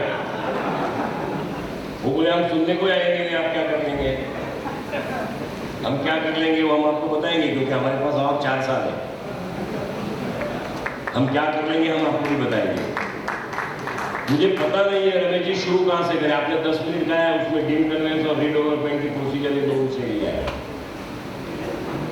मैं 10 मिनट में अगर पूरा करना चाहूँ तो मैं 1 ही मिनट में पूरा करता हूँ कि महाराष्ट्र की विधानसभा में लक्ष्यवेदी कॉलिंग अटेंशन के समय माननीय मुख्यमंत्री महोदय देवेंद्र फडणवीस सभागृह में उपस्थित थे और उस लक्ष्यवेदी में हमने पूछा था कि डीम कन्वेंस के बारे में सरकार के पास मसूदा तैयार है और वो मसूदा में हमने भी अपने मत दिए हैं, रमेश प्रभु जी ने भी अपने मत दिए हैं, आमदार अतुल भातखलकर जी ने भी अपने मत दिए हैं। ऐसे बहुत सारे चीज़ों का जो मसूदा आपको दिया है उसका कच्चा ड्राफ्ट आपके पास तैयार है और डीम कन्वेंस के नाम पर लोग पिछले 10 साल से आगे गाजर और पीछे डंडा ऐसे दौड़ रहे हैं। आप इस अधिवेशन के पूरा होने से पहले या दिसंबर के अधिवेशन में डीम कन्वेंस की नागपुर के अधिवेशन की पहला घोषणा करेंगे क्या? ये मेरा प्रश्न था। आपको मिनट्स मिलेगा, रमेश जी सबको मिनट्स बांटेंगे। मुख्यमंत्री ने कहा देरी से देरी नागपुर के अधिवेशन में, नहीं तो नागपुर अधिवेशन के पहले हम डीम कन्वेंस की घोषणा करेंगे। अब ये देवेंद्र फडणवीस है साहब।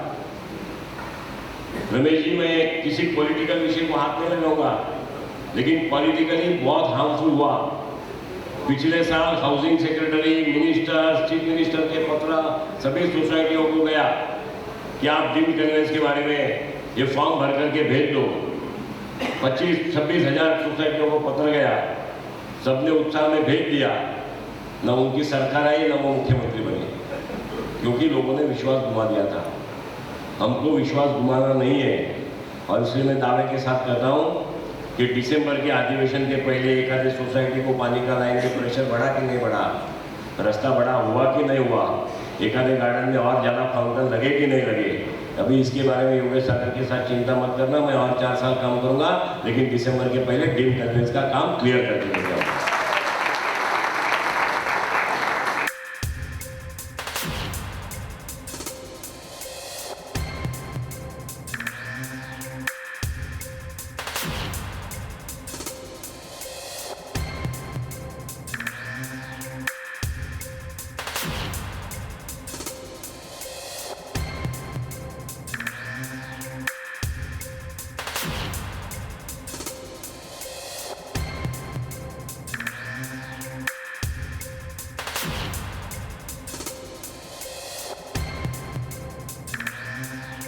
चार डिपार्टमेंट का कंसर्न है, 4 डिपार्टमेंट का।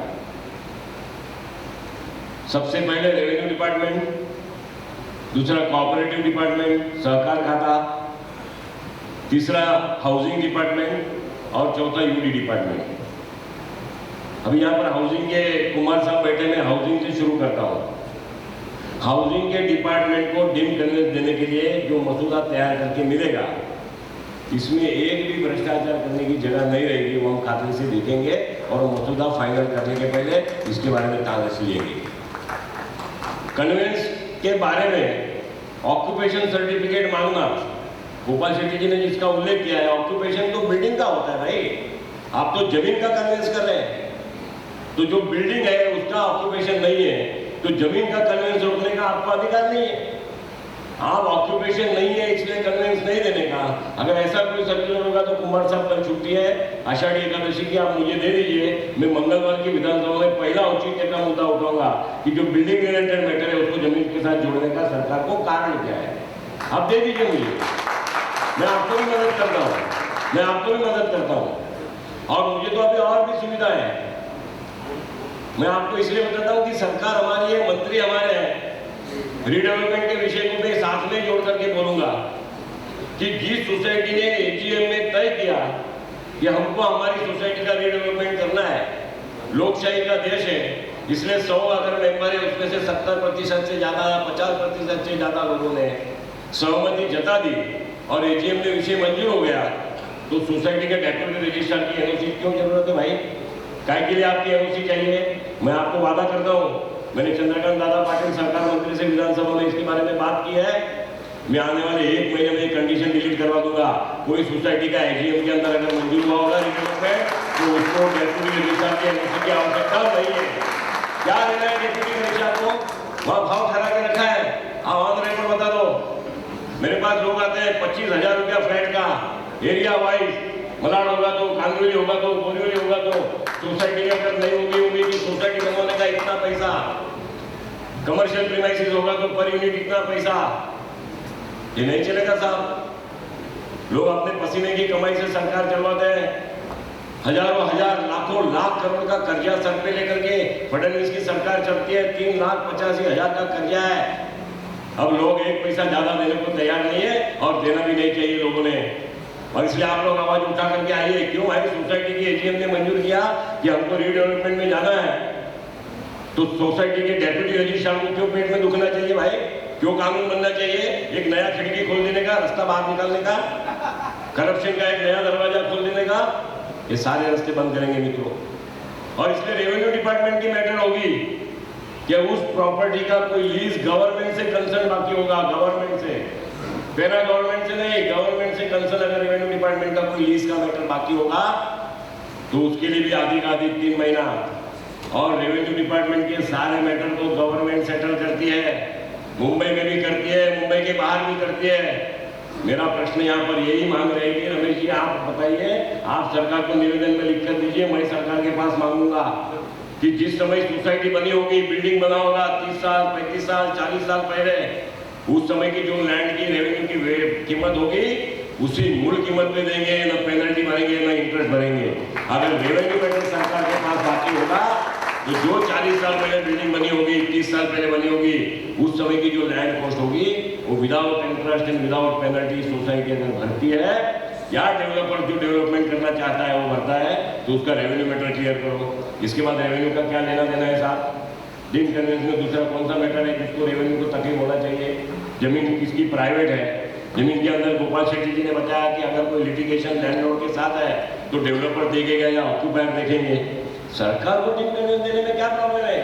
तो रेवेन्यू का मैटर भी क्लियर होता है। हाउसिंग डिपार्टमेंट का तो प्रश्न साहब एसआरए की बिल्डिंग में आएगा, प्राइवेट लेआउट में हाउसिंग का कोई कंसर्न नहीं है। प्राइवेट बिल्डिंगों में एसआरए की बिल्डिंग भी जमीन के ऊपर कब्जा करके लेने वाले लोगों को आपने 269 स्क्वायर फीट का जगह आज दे रहे हैं, और वहां पर जिन्होंने जमीन रियायत के बिल्डिंग के अंदर रहने के बाद में सेल्फ कंपोनेंट में अगर किसी एसआरए की बिल्डिंग में किसने जगह खरीदा है तो उसका कन्वेंस क्यों रोकना चाहिए साहब? सरकार चाहती है कि रमेश प्रभु लैंडलॉर्ड है तो उसने डीम कन्वेंस देना चाहिए, सरकार चाहती है कि योगेश सागर लैंडलॉर्ड है तो उससे डीम कन्वेंस देना चाहिए, तो जहाँ सरकार की लैंडलॉर्ड है तो सरकार ने भी देना चाहिए, फिर सिडको हो, म्हाडा हो, एसआरए हो, कोई भी हो, उससे भी देना चाहिए ना साहब, सरकार ने भी डीम कन्वेंस देना चाहिए। तो हाउसिंग डिपार्टमेंट के बारे में अगर सरकार की ये तैयारी होगी तो जिन्होंने सेल कंपोनेंट के अंदर बिल्डिंग में जगह ली है उनका भी कन्वेंस करके देना चाहिए। ये हमारी हाउसिंग डिपार्टमेंट के साथ कंसर्न है।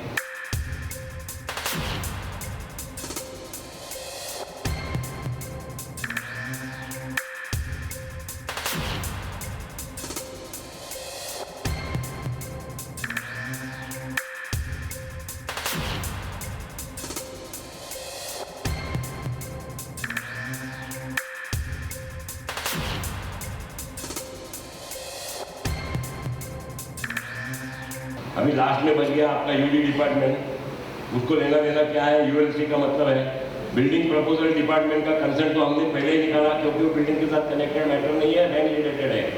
अगर यूएलसी का मैटर है और अगर यूएलसी के मैटर में अंडर सेक्शन 20 कोई रिजर्वेशन उस समय पे बिल्डर ने हैंडओवर नहीं किया होगा कंपोनेंट अथॉरिटी को कंस्ट्रक्टेड एरिया, तो उसमें पीछे रहने वाले लोगों को क्यों तकलीफ देने का भाई? आप ऐसा करिए, सरकार ने ये नियम बनाना चाहिए, हमने भी अपने ड्राफ्ट में लिखा है रमेश जी कि आप जिस प्रकार से यूएलसी के अंडर सेक्शन 20 के पेनलाइज करके पैसा वसूल करते हैं, या तो पेनलाइज करिए या तो सरकार को अगर जगह चाहिए तो उतना जगह और मानने के लिए उसमें परमिशन दीजिए जिसमें यूएलसी का अंडर सेक्शन 20 के डिसऑनर हुआ है और उतनी इंसेंटिव बिल्डर को दे दीजिए। मामला एकदम आसान है, लेकिन विल चाहिए, पॉलिटिकल विल। ये सारा प्रश्न ये बाबुओं ने, सरकार के काम करने वाले बाबुओं ने पॉलिटिशियनों के कान भर भर के इसको रुकवा के रखा है, और पॉलिटिशियन भी कान मुफ्त में नहीं भरते साहब, उसको लगता है इसमें तो कुछ हो जाएगा तो अच्छा है, तो चलने को इसको अच्छा ही। लेकिन 1992 में प्राइवेट बिल आया था किरीट सोमैया का, 92 या 98 में 95 में प्राइवेट बिल किरीट सोमैया जब आमदार थे उस समय लाया था डीम कन्वेंस का। आज 20 साल के बाद भी डीम कन्वेंस नहीं दे रहे, इसका मतलब इनके भी पेट में कुछ तकलीफ है ना भाई, तो सबका इलाज करना चाहिए। और मैं तो सबका इलाज करने के लिए आपके साथ खड़ा हूँ, मुझे कोई तकलीफ नहीं है। लेकिन ये ड्रीम कन्वेंस का मसूदा लोगों के साथ में बैठ करके पूरा करेंगे। इसके अंदर चारों डिपार्टमेंट के बारे में हमने जानकारी दी है। स्टैम्प ड्यूटी के विषय में भी मेरा कहना ऐसा है, अभी विषय निकला है इसलिए कह देता हूँ, रेडी रेकनर का स्टैम्प ड्यूटी का वैल्यूएशन लगा दिया और प्रॉपर्टी टैक्स को रेडी रेकनर से जोड़ दिया। साहब मैं जिस बिल्डिंग में रहता हूँ, बिल्डिंग में 1982 से मैं रहता हूँ, यानी 18 साल हो गए और 15 ये 33 ईयर्स से मैं एक बिल्डिंग में रहता हूँ। जो 33 ईयर्स पहला बिल्डिंग में मैंने जगह खरीदी वो उस समय 3,60,000 रुपये में खरीदी थी।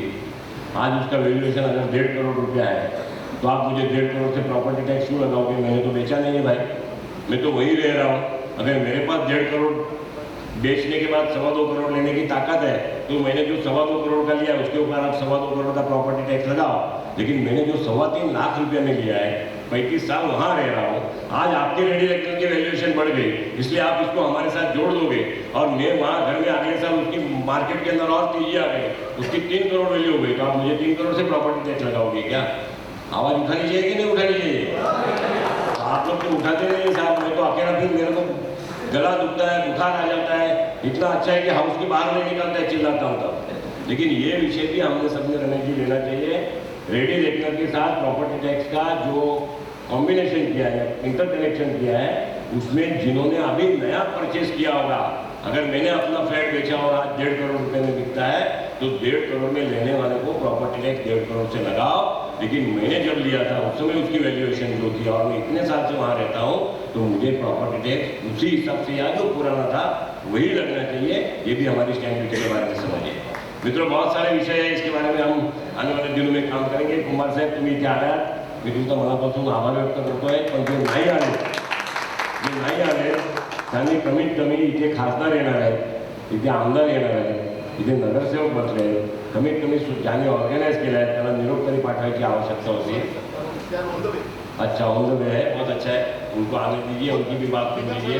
उनको भी अगर कुछ प्रॉब्लम है तो मैं आपके पास सामने से आ जाऊंगा। अगर आपको लगता है कि और इजीएस्ट वे से डिम कन्वेंस कैसा हो सकता है, लेकिन सिंगल लाइन डिम कन्वेंस होना चाहिए। इसके अंदर डिम का मतलब होता है कोई कंडीशन नहीं होती है। और आज अनकंडीशनल लोगों ने हमको कॉर्पोरेशन, विधानसभा और लोकसभा दी है, हम आपको अनकंडीशनल देने का पूरा प्रयत्न करेंगे। बहुत बहुत धन्यवाद। भारत माता की जय।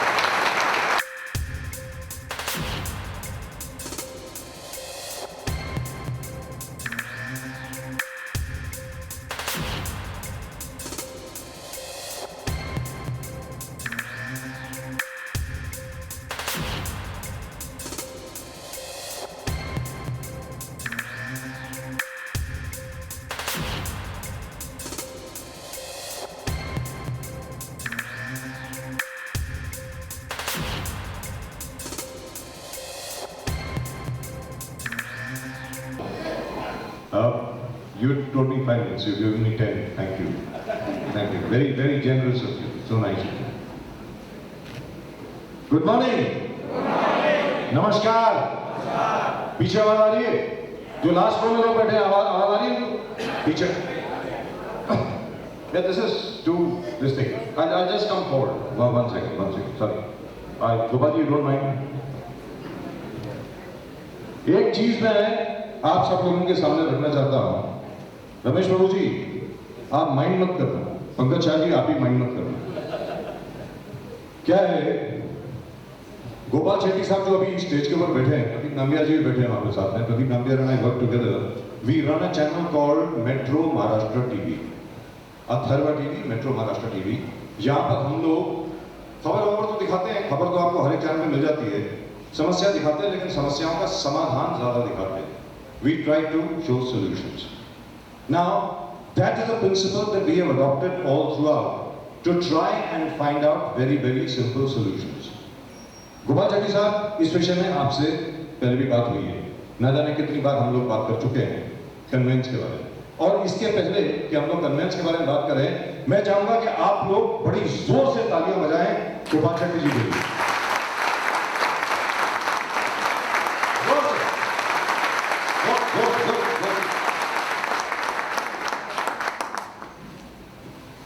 मुझे मालूम नहीं कितने लोगों को यहाँ पर जानकारी है एक जगह है मालवानी, पास में ही है, जानते हैं आप लोग? मुंबई के रहने वाले जानते होंगे यार। क्या सब लोग सो रहे हो क्या? रमेश बाबू जी कॉफी नहीं दी सबको? चाय कॉफी नहीं पिलाई क्या? क्या मतलब क्या दिया? किसी को नहीं मिला? किसी को मिला? चाय कॉफी मिला? नहीं मिला, नहीं मिला। मालवानी के 35 के 36 हजार बच्चों की जिंदगी बर्बाद होने वाली थी। किसी आरटीआई एक्टिविस्ट ने कोई एप्लीकेशन फाइल करी, उसके बेसिस के ऊपर कोई कोर्ट का ऑर्डर लेकर के आ गया, स्कूल सारे बंद होने वाले थे। एक बार फिर मैं अभिनंदन करूंगा गोपाल शेट्टी साहब का। सब काम छोड़ करके, हस्तक्षेप करके, नेतृत्व करके, खुद कोर्ट में जाकर के स्टे लेकर आए। आज वो जो 36 स्कूल हैं मालवानी में, जहां पर तकरीबन 35,000 बच्चे पढ़ रहे हैं, उनका भविष्य अगर सुरक्षित हुआ है तो गोपाल शेट्टी की वजह से हुआ। आपको लगता है बड़ा काम है? आपको लगता है बड़ा काम है? बहुत बड़ा काम है ना? आपको लगता है बड़ा काम है? ये 36,000 का सवाल नहीं है। अगर वो ऑर्डर इंप्लीमेंट हो जाता तो मुंबई के 205 स्कूल, वहां के भी बच्चे बर्बाद हो जाते, और पूरे महाराष्ट्र में कितने भविष्य? 2,500 स्कूल, 2,500-3,000 स्कूल, यानी 3 के 4 लाख बच्चों का भविष्य बर्बाद हो जाता। आज की तारीख में अगर वो बच्चे और उनकी पढ़ाई, उनका भविष्य सुरक्षित है, तो उसमें गोपाल शेट्टी जी का बहुत बड़ा हाथ है। एक बार अब गोपाल शेट्टी साहब, मालवानी के बच्चों के लिए तो आपने कर दिया, अब यहां जो बच्चे बैठे हैं उनके लिए क्या करेंगे आप? ये बताइए। यहां भी बच्चे आपके नहीं। अब कन्वेंसिंग के लिए ये हम लोग न जाने कितनी मर्तबा इसके ऊपर काम कर चुके हैं। We must have done God knows how many seminars. I don't remember how many places that we must have gone to. We must have gone to 1,000,000 places all over the city of Mumbai, and we must have talked to God knows how many housing societies. There are over how many? 23,000 housing societies in Mumbai, and 20,000 of them have not got conveyance. So what is deemed about it? मेरा ये एक simple सवाल है, deemed का मतलब हो गया, otherwise don't call it deemed. Why do you call it deemed? मेरा यह कहना है, और मैं चाहूंगा कि गोपाल शेट्टी साहब और हमारे जो एमएलए साहब यहां पर बैठे हैं, वो सब लोग इसके ऊपर काम करें कि कोई भी हाउसिंग सोसाइटी है, आप सब लोग कोऑपरेटिव हाउसिंग सोसाइटी के हैं? यस और no? Is your, and because you are from a housing society, obviously your housing society is registered. Yes. Otherwise it cannot be a housing society. It is registered to the registrar of cooperative societies. अगर कोई registered housing society है, application के बाद 3 महीने के भीतर उसको convince मिल जानी चाहिए automatically. Why do you need to rush from one place to the other? I don't understand this.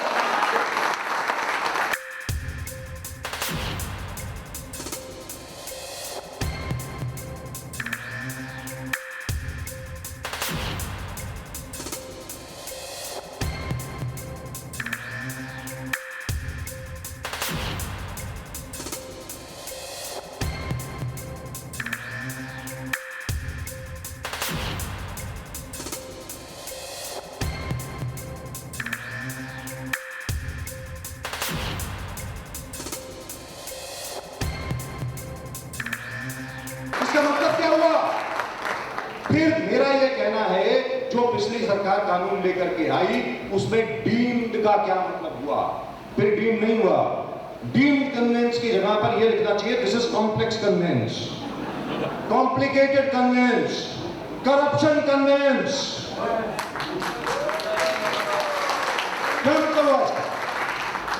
और तीसरी चीज, how many permissions do we require now?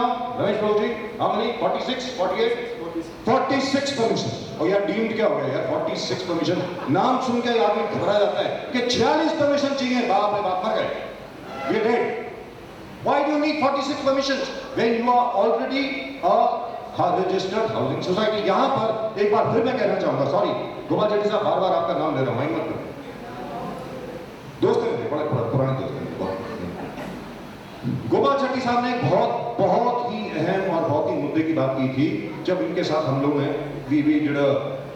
We walk around the Dahisar river in Sanjay Gandhi national park. हमारे शिवाजी निखाड़े साहब भी साथ में थे, प्रदीप जी आप भी थे। गोपाल शेट्टी साहब ने बहुत ही पते की बात कही थी। क्या कही थी कि भाई कन्वेंस आप दे दीजिए। क्या करना चाहिए रजिस्ट्रार को, कानून में क्या होना चाहिए? सर कोई तकलीफ है आपको? तकलीफ है? नहीं। You okay? You sure? Am I boring you? मैं बोर कर रहा हूं लोगों को? अगर बोर कर रहा हूं तो बैठ जाता हूं। बोलिए यस और नो, बोलूंगे नहीं? You sure? Okay, last point, one more minute and Gopal Shetty साहब को। गोपाल शेट्टी साहब ने एक बहुत पते की बात करी है। डिप्टी रजिस्ट्रार साहब ये अंदर बैठे हैं, मैं उम्मीद करता हूं वो भी जरा ध्यान देंगे इस बात को, क्योंकि उनके हाथ में नहीं है, वो तो कानून फॉलो करेंगे। कानून जो असेंबली पास करेगी वही उनको फॉलो करना पड़ेगा। आप कन्वेंस दे दीजिए हर सोसाइटी को, सिंगल विंडो क्लियरेंस पे कन्वेंस मिल जाना चाहिए। डज नॉट मैटर वेदर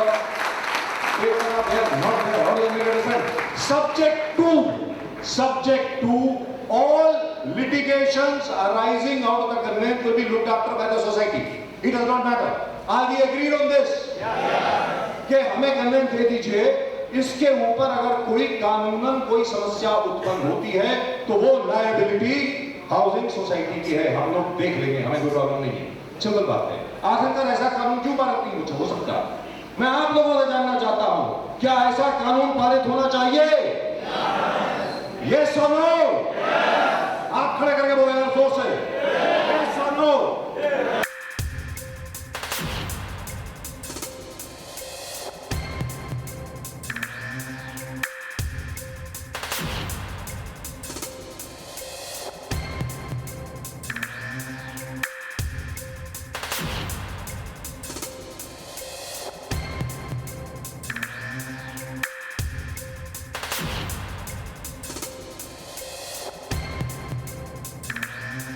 क्या ऐसा कानून पारित होना चाहिए? क्या सिंगल विंडो क्लियरेंस होनी चाहिए? क्या 46 परमिशन की एक ही परमिशन होनी चाहिए? मेरा यह मानना है, अगर हाउसिंग सोसाइटी रजिस्टर्ड है तो वो एक लीगल एंटिटी है। अगर वो एक लीगल एंटिटी है और इट डज नॉट मैटर कि आप 5 साल से बाहर रह रहे हैं, 10 साल से रह रहे हैं, 20 साल से रह रहे हैं, 100 साल से रह रहे हैं, if you are there and you have paid all your dues, that's it. अगर आपने सारे अपने ड्यूज पे कर दिए हैं, हाँ इतना कह सकते हैं भाई आप अपने ड्यूज पे कर दीजिए और कन्वेंस यहां से लेके जाइए, सिंपल। अगर आपने ड्यूज पे कर दिए हैं, कन्वेंस ले लीजिए। After all you have been registered as a housing society, so why should the land not be conveyed to you? ये क्या मतलब हुआ कि एक हाथ से आप दे रहे हैं और दूसरे हाथ से आप 5 चीजें खींच रहे हैं? ये नहीं चलता है। अब हिंदुस्तान बदल चुका है, हम लोग 21वीं सदी में हैं, लोग सवाल पूछेंगे, लोग कोर्ट में जाएंगे और मुझे पूर्ण विश्वास है कि कानून में बदलाव होगा। Mark my words. जैसे गोपाल शेट्टी साहब यहां पर काम कर रहे हैं उसके लिए, जैसे बाकी सब लोग यहां पर काम कर रहे हैं, मुझे पूर्ण विश्वास है, भरोसा है कि बहुत ही जल्द, हो सकता है 1 साल के अंदर अंदर, सबकी समस्या का समाधान निकल जाए। मुझे ऐसा लग रहा है 100% होगा ही। One final word. मैं बाकी सब लोगों से भी, महानुभव जितने भी हैं यहाँ पे, रमेश प्रभु जी जरा ध्यान दें, सॉरी जरा ध्यान दें, मैं बोल रहा हूं यार, आपने बोला था बोलने के लिए, नहीं तो नहीं बुलाते। आखिर में सरकार जो है, कोई भी सरकार हो, कानून जो है लोगों के लिए बना है, अगर कानून में कोई अड़चन है, कोई कॉम्प्लिकेशन है जिससे लोगों को परेशानी हो रही है, आखिरकार एक बात बहुत अच्छी कही गई, चार्टर्ड अकाउंटेंट साहब ने बहुत अच्छी बात कही कि हाउसिंग सोसाइटी के लोग कितनी बार जाएंगे, कितनी बार आप रजिस्ट्रार के ऑफिस पे जाएंगे? आप बताइए, it's an honorary post, you are not being paid for it. How many times will you go there and stand in a queue? और अभी तो मैं बाकी करप्शन की बात ही नहीं कर रहा हूं, वो कभी और करेंगे। लेकिन मेरा यह कहना है, कानून हम सब लोगों के लिए बनाया गया है, कानून में बदलाव लाइए। सरकार कानून में बड़ा अच्छा बदलाव लाई थी, कन्वेंस को आपने डीम्ड किया, अब उस डीम्ड कन्वेंस को कॉम्प्लिकेटेड कन्वेंस से सिंप्लीफाइड कन्वेंस करिए. That is, conveyance is said to have been given if you are a registered housing society. That's it. That's all that is required. Rest the housing society will look after it themselves. Are we agreed on this? Yes. Yes or no? Yes. Right. Thank you. Thank you very much. Yeah, thank you, Bajaj sir.